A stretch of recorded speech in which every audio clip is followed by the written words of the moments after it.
네, 안녕하세요. 2차 전지와 테슬라에 올인하고 있는 일레컨이라고 합니다.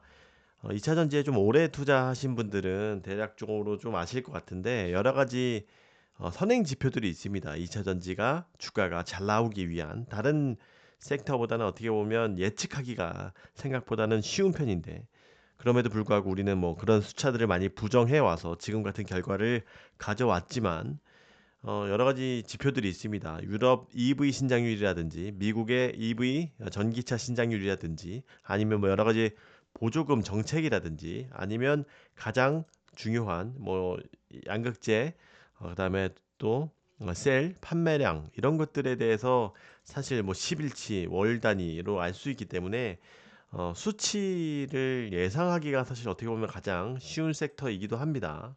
그런데 그런 것들 중에 하나라고 봤던 유럽의 EV 신장률이 크게 의미가 없어지는 것 같은 그런 흐름들이 나오고 있어서 그 부분들을 좀 언급을 하려고 하고 있습니다.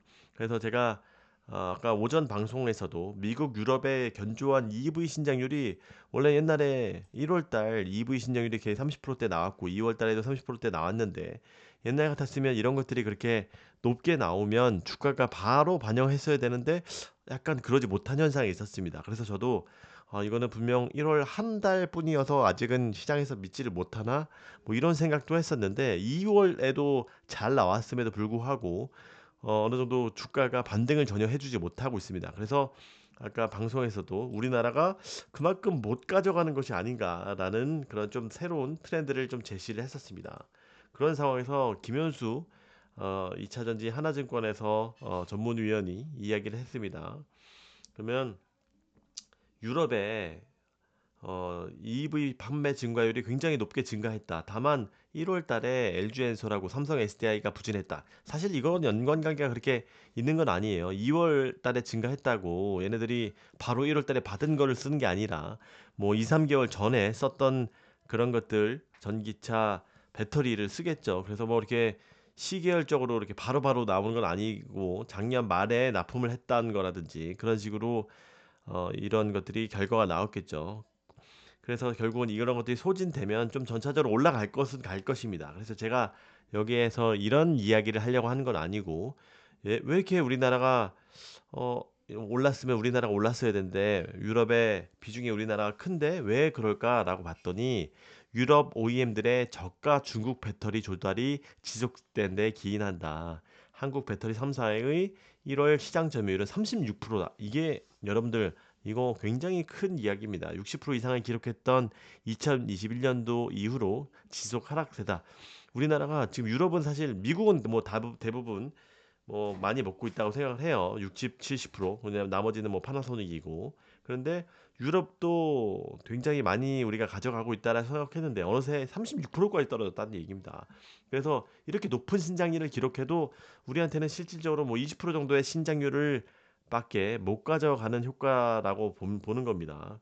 그래서 앞으로도 유럽의 EV 신장률은 괜찮을 것 같아요. 물론 이번에 액션 플랜에서 1년에 취했던 거를 3년에 이렇게 분할해서 뭐 정확하게 분할이라는 표현이 맞진 않겠죠. 그래서 만약에 올해에 못 맞추면 내년에는 더 맞추고 뭐 이런 식으로 이제 어느 정도의 살짝 완화를 한 그런 느낌이 있습니다. 그럼에도 불구하고 내년에 어떻게 될지 모르니 얘네들은 뭐 어느 정도 프로모션을 가속화할 것이라고 생각하고 있습니다. 그래서 어느 정도 이런 EV 신장률은 좋을 것 같다. 근데 중국 애들이 자꾸 비중을 높여간다 이런 이야기입니다. 그래서 그 이유는 저가 배터리 조달이 늘고 있어서 얘네들이 적자를 OEM들이 감내하더라도 전사 수익성을 극대화할 수 있는 조합을 찾아 나가야 된다. 이 과정에서 중국 배터리를 많이 쓰고 있다는 얘기입니다. 그래서 중국 기업의 점유율이 최근 가파르게 상승한 이유다.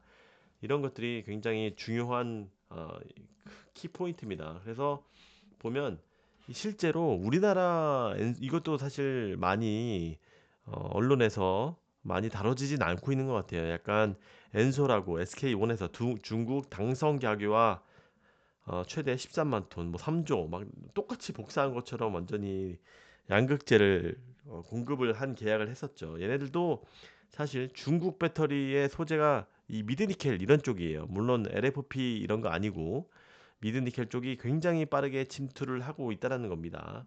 다시 말씀을 드려서 지금 유럽의 중국 전 그 EV 배터리가 굉장히 많이 올라가고 있는데 LFP가 올라가는 것은 뭐 조금이고 미드니켈 쪽을 유럽에서 중국 거를 쓴다는 이야기입니다. 그래서 우리나라 것도 이렇게 많이 쓰고 있다.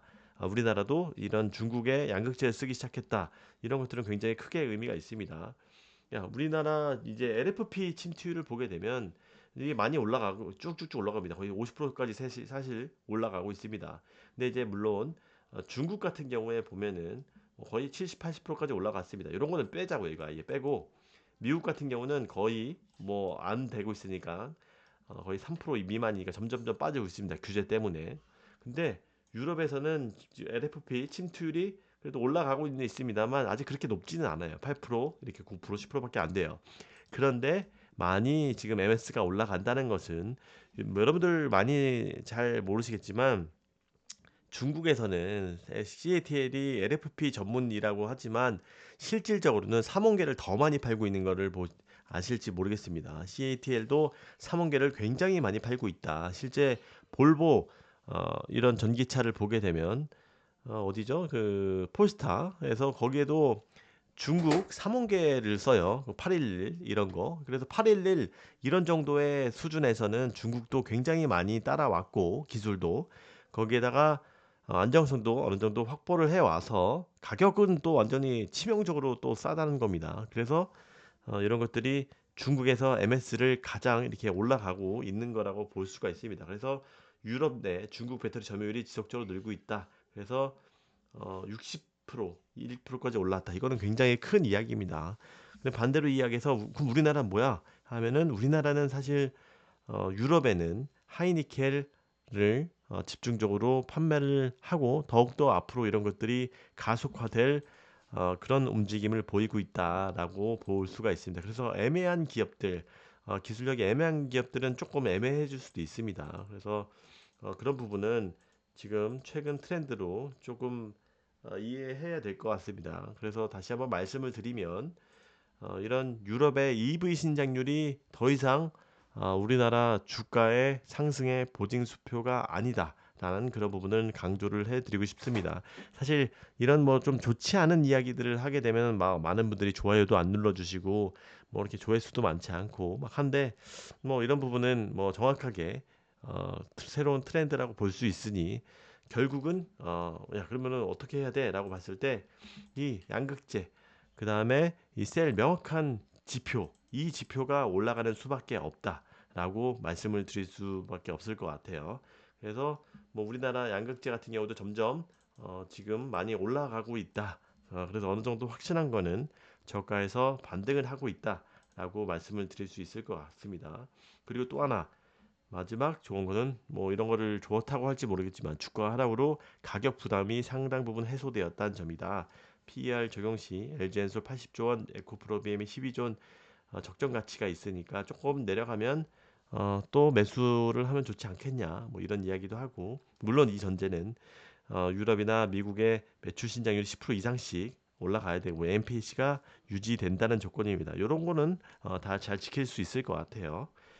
이상 뭐 빠르게 좀 말씀을 드렸습니다만 유럽의 전방 수요가 더 이상 우리의 당연히 지금 잘 나와야 되죠. 지금 많이 MS가 줄었어도 그래도 이런 것들의 중국과의 경쟁이 굉장히 심화되고 있다. 그런 부분은 체크 포인트로 알아두시면 좋을 것 같습니다. 안녕히 계세요. 좋아요, 구독, 안내 부탁드립니다. 감사합니다.